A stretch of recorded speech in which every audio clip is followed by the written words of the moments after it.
So it looks like we're headed to the asylum. That's what it looks like I was doing. Be it that it's been a while since I played again. Oh god, I landed that. Look at that. No. No, okay, I was sliding back for a minute. Dark Souls, there's something about games that aren't platformers, that try to be platformers, or in Dark Souls' case, probably puts platforming in as something of a joke. Like, you feel really accomplished when you do something like this, because this almost doesn't seem like you're supposed to be able to do this. And it is probably one of the... God, without a guide, even with, like, red signs, like orange signs left by other players, this would still be rather difficult to figure out on your own, having to jump off the elevator at that certain point and then coming up here. This is, I guess, if you've already come this far, you'll figure, okay, sure, I'll curl up like a ball and just stay there for a while. Why not? What's the worst that could happen? You get mistaken for an egg and picked up by a crow. Actually, I'm pretty sure it's supposed to be a raven, right? The Raven of Velka, isn't it supposed to be? Which, by the way, ravens are... I've found some things that, like, I don't know if anyone knows this, but if that is a raven, which I believe it is because it looks like it, but ravens can mimic human voice really, really well.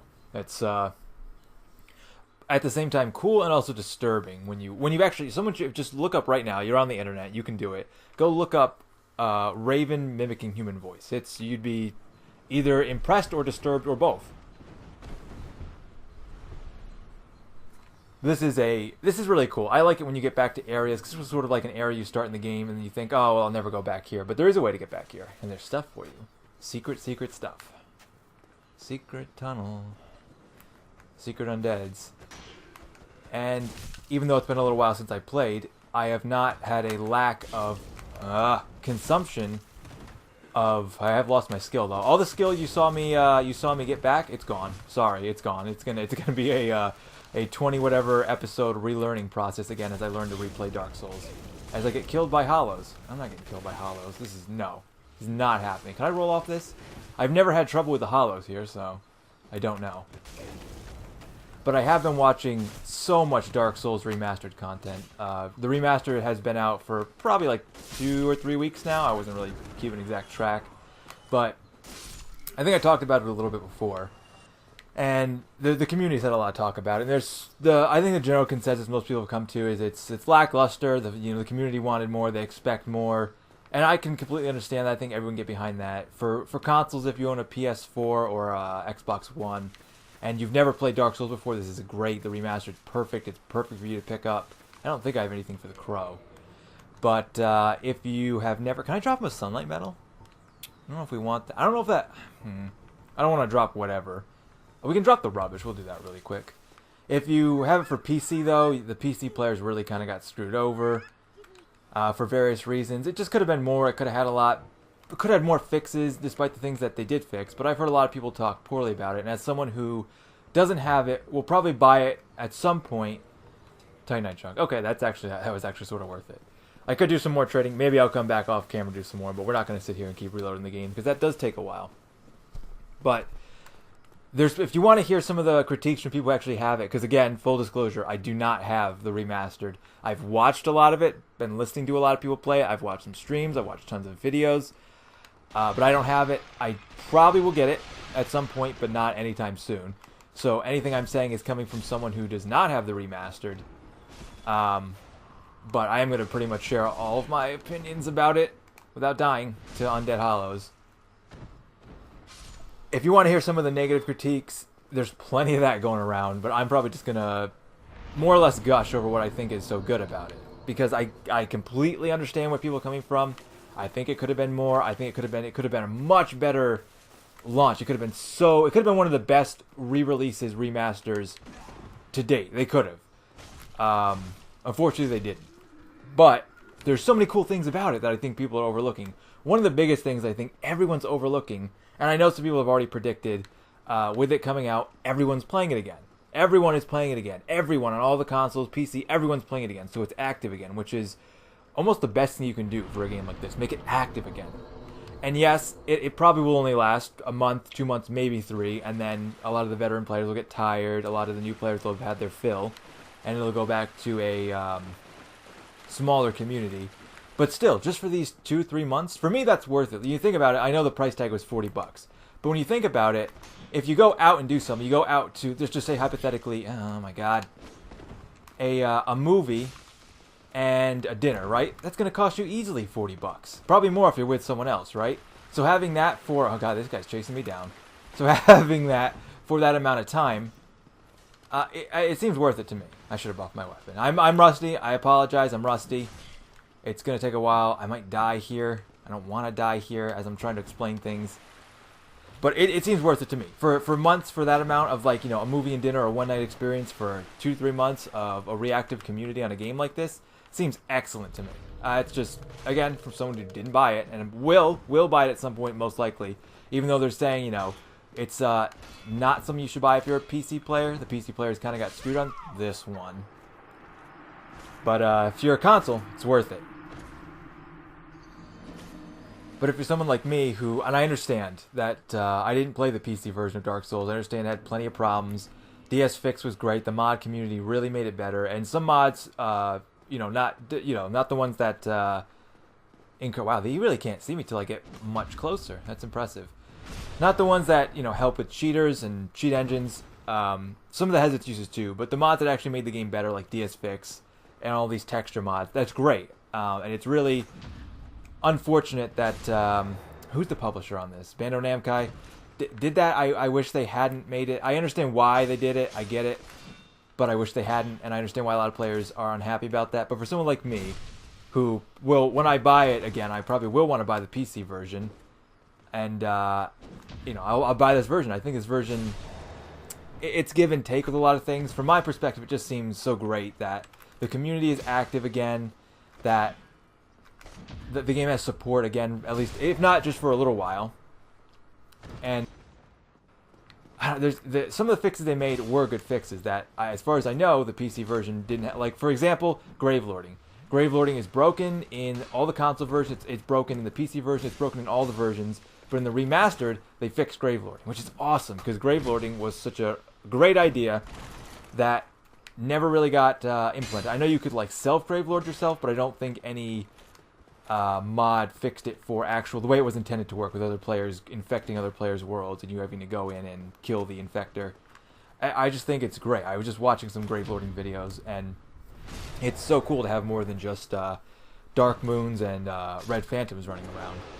The Grave Lord is great. It's in a place like this, too, where I'm challenging myself. Getting Grave Lord, it would be so much fun. Just walk into an area and then, oh god, no, overpowered Red Phantoms everywhere. I gotta find the Grave Lord. And I don't know if I mentioned this last time, because I had a point where I was playing online. I think I might have mentioned this, but there was a period where Xbox Live was having free gold to everyone, and that's how I was online. I didn't realize at the time. I just turned this on. It was allowing me online. I was like, oh, that's weird. I'm not going to question that, because that's really unusual. But yeah, they were just running a promotion where any player could play online for free, which is really cool. I wish they'd kind of do that more often. Did I kill him one shot? No, okay, I was going to say. But the amount of videos coming out, and the grand majority are of, like, PvP quality, of course. That's kind of what keeps players playing long-term, keeps players playing against each other. But it's really great to see an active community again for this game. Because I didn't follow any, I still haven't followed any Dark Souls 3 stuff, still haven't played the game. I want to play it, it's on my list. I'm going through and playing a ton of old games right now. I know I've mentioned it, I've completed whatever I was playing last time, and right now I'm in the middle of playing one of my favorite games, Paper Mario: The Thousand Year Door. Really, really good game if you've never played it before. The dialogue, the writing alone is enough to play the game. Turn-based RPG, really fun series. Writing is so good in that game. I love it. The story is great. I like the characters. Writing is phenomenal. I can't praise the writing enough. It was a game that, when I was at an age when I played it, I must have been, I don't know, 11, 12, and I was not a fan of I was not a fan of reading. Is that, you know, that whole reading thing? Most kids aren't a fan of that. That game got me to read it. Skimming the dialogue a little bit, and it got me into reading the game, which at the time was high praise, because I really didn't read games before. I would play Zeldas and not read Zeldas. I just kind of like guess what to do. And it usually worked out, because it was sort of a, I hesitate to say kids game, because it's for both. It's actually, a lot of games sometimes get not penalized, but they kind of get like a game like Zelda can be like, oh, well, it's a kids game. It's like, no, it's really both, and it shouldn't get penalized for being a game that kids can play and adults can play. Games like that should get higher praise for pulling off something that many games can't pull off, being both kid friendly and rewarding to adults. That's ow. That's something that really doesn't get enough praise, and Nintendo's always done that pretty good, in my opinion. As someone who hasn't bought a Nintendo console in 10 years? Yeah, it's been a long time. I really got to get back into games.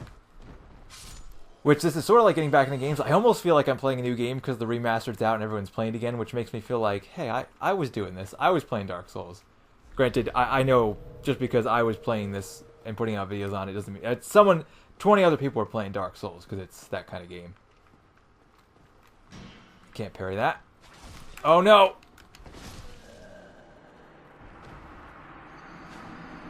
Though it sure doesn't make me look any better. And grave lording is just one of the... I think it's one of the bigger features they fixed. I want to say they didn't like re-implement it, but it was a feature that just didn't work. And I'm not sure what the reason was for that in the original release. It just was something that was in the game but wasn't in the game at the same time, which is really unfortunate. And everyone just sort of accepted that. And I'm glad that at something like that, they have a re-release. They took the opportunity to fix it, which is excellent. And there's tons of other small fixes I've seen. They've put some... I have the Vamos bonfire. I think a lot of people are talking about that one, but I think that's okay. That's fine. There's tons of other small things I've seen.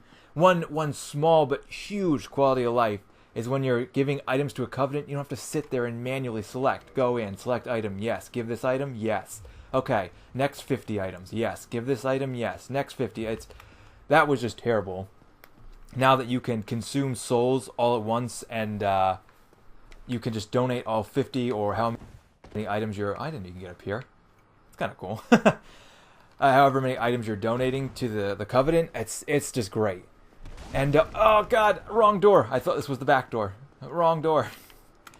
And it's quality of life things like that are great.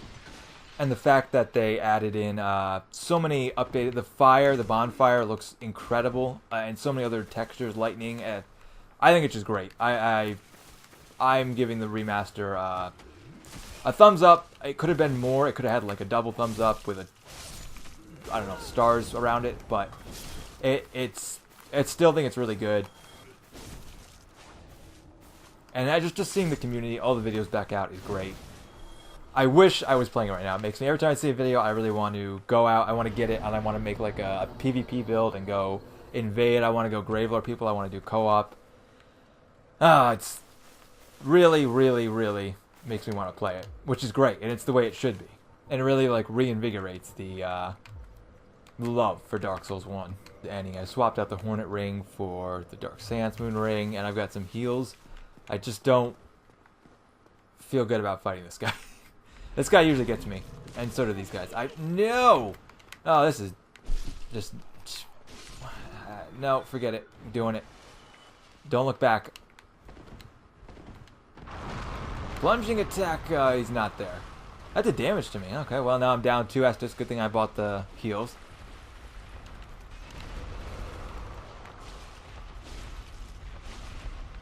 Yeah, that's okay damage, I guess. I guess I can't complain. I forgot how bad this was. This guy isn't tough once you know how to fight him, and I do know how to fight him. I promise. I know how to fight almost everyone except the 4 kings. Ow.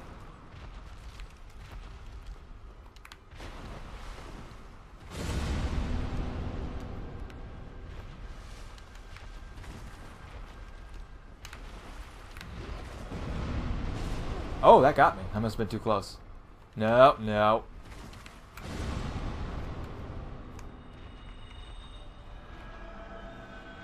Oh god, that took longer than I thought. I also probably should have switched to the Grass Crest Shield. That would have been smarter. Maybe I'll do that really quick. If I can get off his tail. God. Can I do it? Where's the Grass Crest Shield? No! I thought it was right next to me. I really should just put away all the other stuff I'm not using. I never do that, but I really should. There we go. Yeah, that's the one that gets me. Okay. Well. No! Okay, I can reevaluate the situation. I can save this.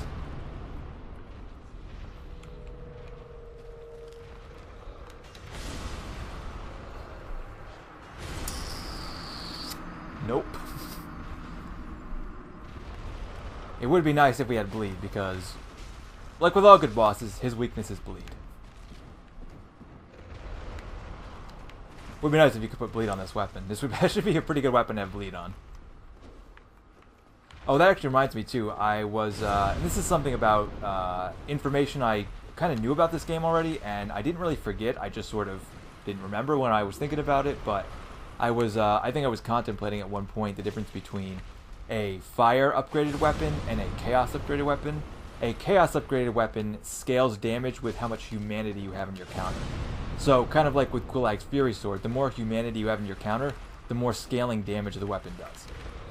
So, when we do eventually upgrade one of these Broken Straight Swords into a Chaos Broken Straight Sword, me having more humanity will do more damage. And that might, who knows, that might end up being like the best option for me. Probably not, but it might.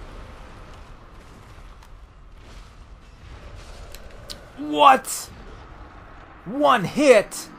Oh, give me a break. Oh.